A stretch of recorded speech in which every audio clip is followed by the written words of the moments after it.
In this lecture we will discuss about the endocrine system और endocrine system में different glands को हम step by step discuss करेंगे। सबसे पहले हम यहाँ डिस्कस कर रहे हैं hypothalamus.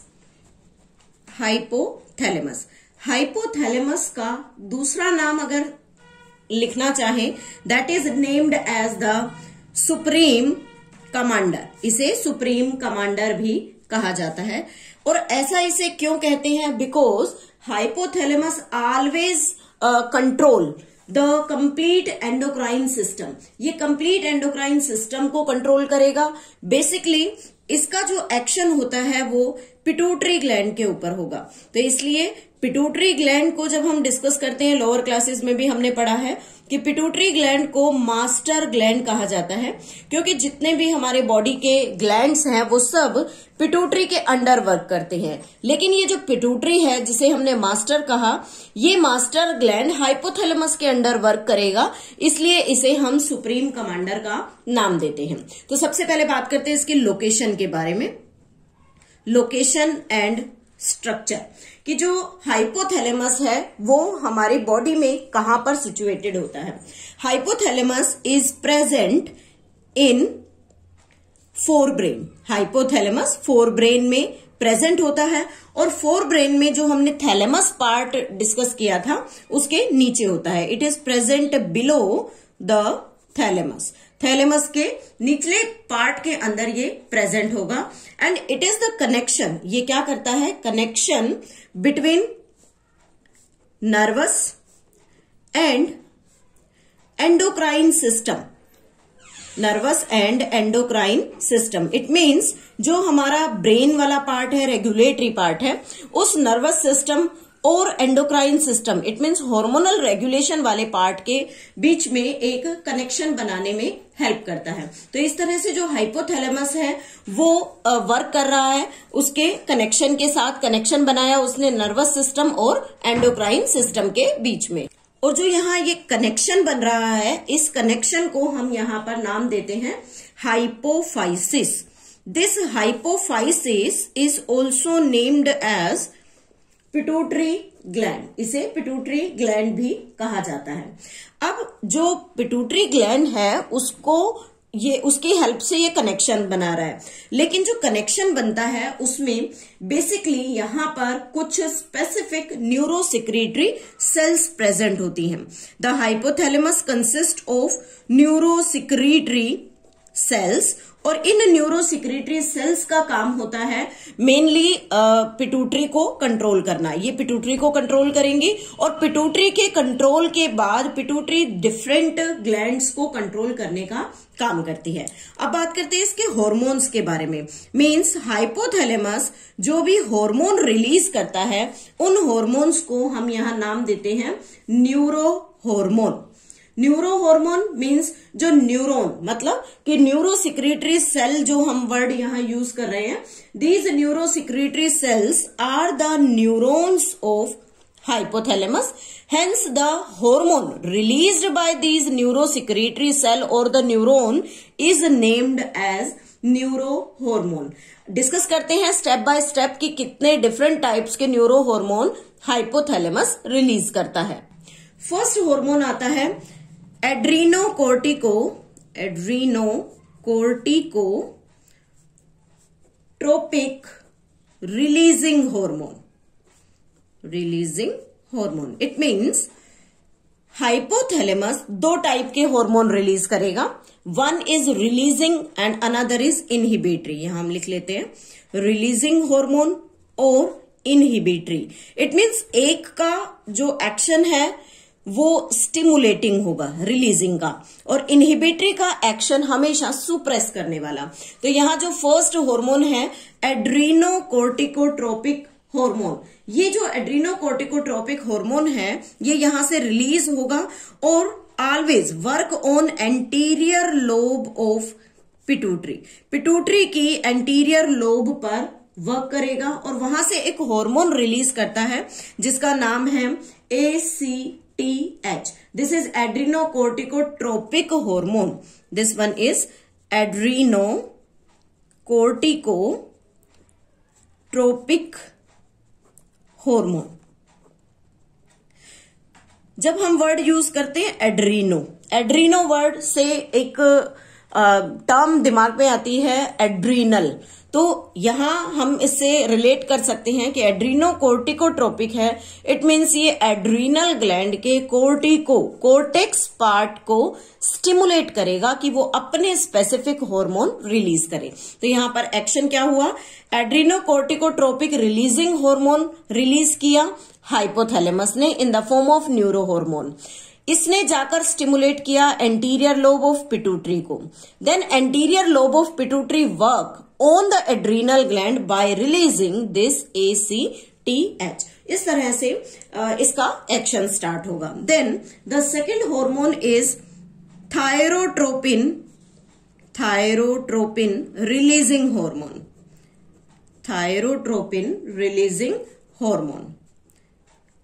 Shortly it is known as TRH.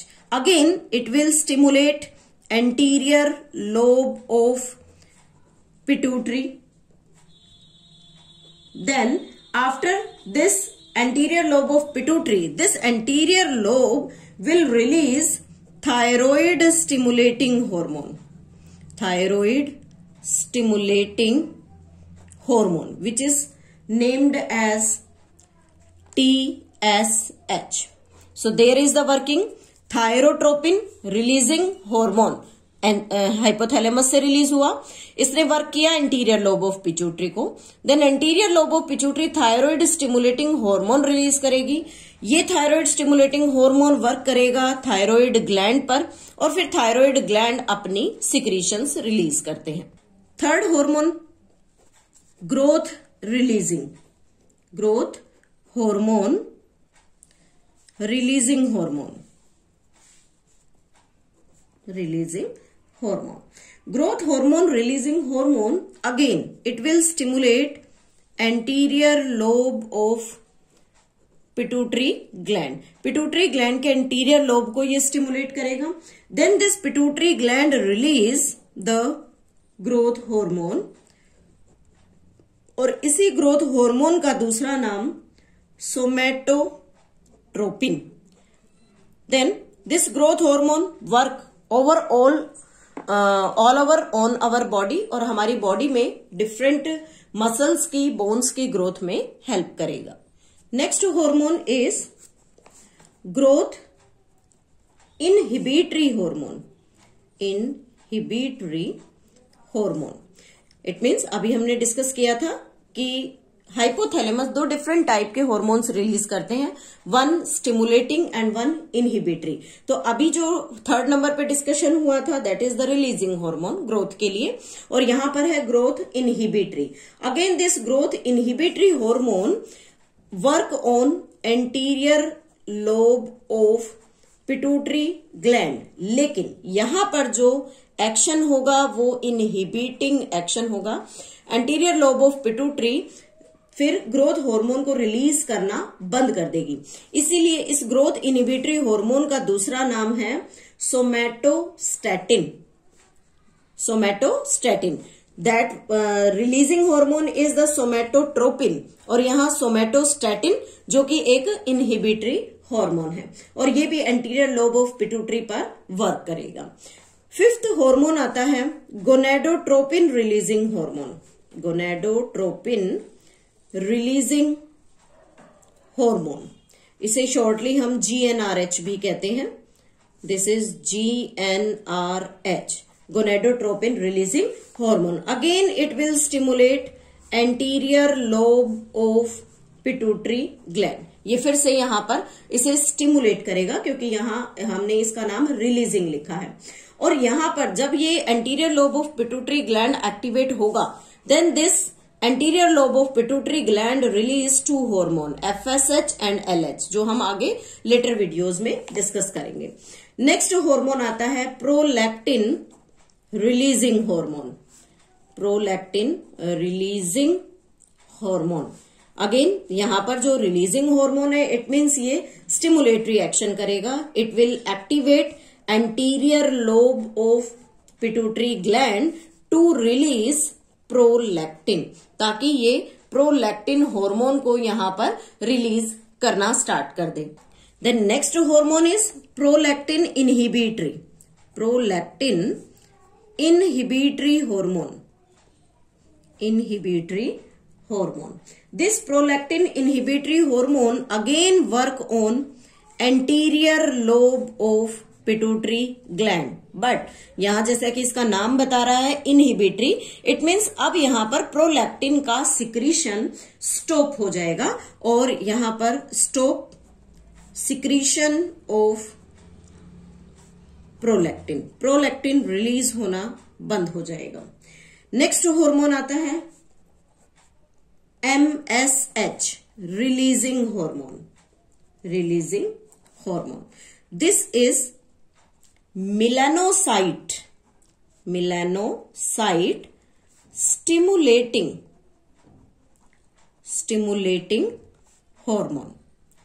melanocyte stimulating hormone को रिलीज करने वाला हार्मोन जो कि हाइपोथैलेमस से रिलीज होगा. अगेन यहां पर जो एक्शन है, अब जो एंटीरियर पिट्यूटरी के हॉर्मोन्स थे वो हम कंप्लीट कर चुके हैं. जो यहां एक्शन होगा इस MSH का, it will work on intermediate lobe of pituitary gland. जो मिडिल लोब होता है उसका इंटरमीडिएट लोब, उस पर इसका एक्शन होगा. Then it will help in releasing of melanocyte stimulating hormone. Next hormone है MSH inhibitory hormone. Inhibitory hormone. MSH inhibitory means again it will inhibit the secretion of MSH. ये MSH की secretion को रोक देगा, inhibit कर देगा और इसका एक्शन भी intermediate lobe of pituitary gland पर होगा. तो इस तरह से जो हाइपोथैलेमस है उसका कंट्रोल डायरेक्टली पिट्यूटरी के उसको पिट्यूटरी को कंट्रोल करना है. पिट्यूटरी में दो पार्ट्स को कंट्रोल करता है, इंटरमीडिएट लोब और एंटीरियर लोब को. After that this pituitary control all the different endocrine glands of our body. इसलिए हाइपोथैलेमस को सुप्रीम कमांडर कहा गया है और पिट्यूटरी ग्लैंड को मास्टर ग्लैंड का नाम देते हैं. और ओवरऑल अगर यहां बात करें तो यहां पर एक चीज हमने देखी है, target cells. Means neurohormone के लिए टारगेट कौन होगा? तो न्यूरो हार्मोन के लिए टारगेट है cells of pituitary gland. Pituitary gland की सेल्स न्यूरो हार्मोन का टारगेट होती है, वो उसी पे एक्शन करता है और उसके फंक्शन को कंट्रोल करेगा. और यहाँ एक इम्पोर्टेंट टर्म कई बार एग्जाम में पूछी जा चुकी है नीट पीएमटी के एग्जाम में कि हाइपोथैलेमस का ओरिजिन कहां से होता है? That originate from the ectoderm. अब ये एक्टोडर्म क्या है? Ectoderm is the outer most germ layer. जब क्लीवेज होता है और क्लीवेज के बाद जैसे जैसे जर्म लेयर का डेवलपमेंट एम्ब्रियो में होता है तो जो आउटर मोस्ट लेयर बनती है दैट इज एक्टोडर्म, और उस एक्टोडर्म से हाइपोथैलेमस का ओरिजिनेशन होगा. So this is all about the complete description of hypothalamus.